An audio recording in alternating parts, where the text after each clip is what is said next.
Just 1 week after we received our first look at Spyro 2 from the Reignited Trilogy, we received yet another video showing off some more gameplay from Ripto's Rage. This time around we're looking at the world Colossus. It seems like Toys for Bob must have really liked the hockey minigame from this world because now everything seems to be hockey themed. There's hockey banners and even the statues hold hockey sticks now. I think the guy on this carpet here might actually end up being the opponent we play hockey with. We get a better chance to hear what Zoe's voice is going to sound like. Enemies like those yaks are too big to be charged. Your flame attack should easily take care of large enemies. Here's what she sounds like in the original Spyro 2. Enemies like those yaks are too big to be charged. Your flame attack should easily take care of large enemies. And here's what she sounds like in Spyro 3. The holes came out on the other side of the dragon worlds. We found some of the eggs, but they were too heavy to carry back. Now that we've seen the power-up gates from 2 different levels, we can assume that each power-up gate will look different for each level. Not just in their textures, but their shape as well. The animation for the talismans look really good too.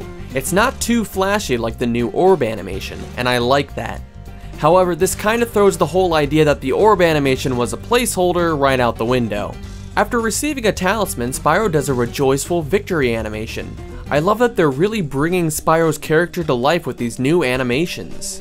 Here's our first look at the exit portals. The new animation of the portal forming is really cool, and now the words "Return Home" can be seen in the front of the portal.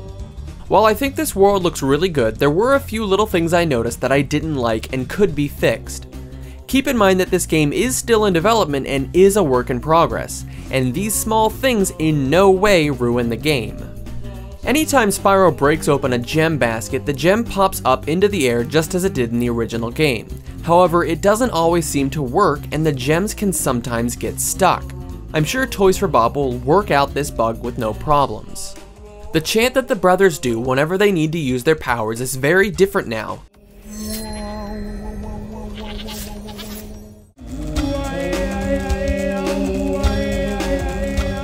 Colossus is one of my favorite levels from Spyro 2, and the chant that the brothers do is very iconic.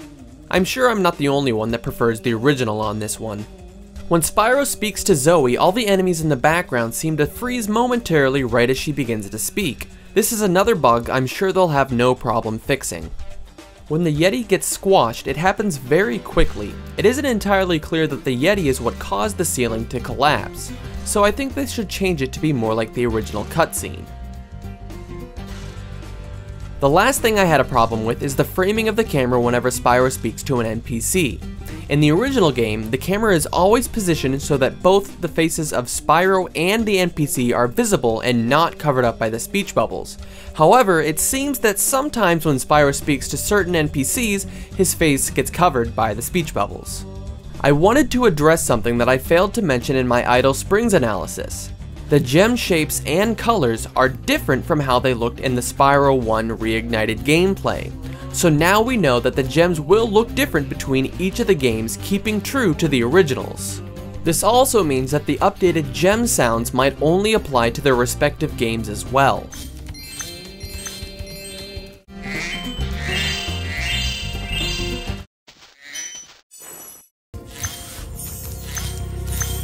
So that's just about everything I noticed in this new gameplay.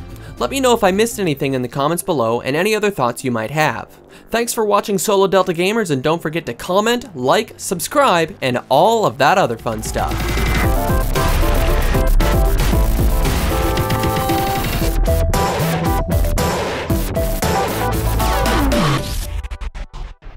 This video is over.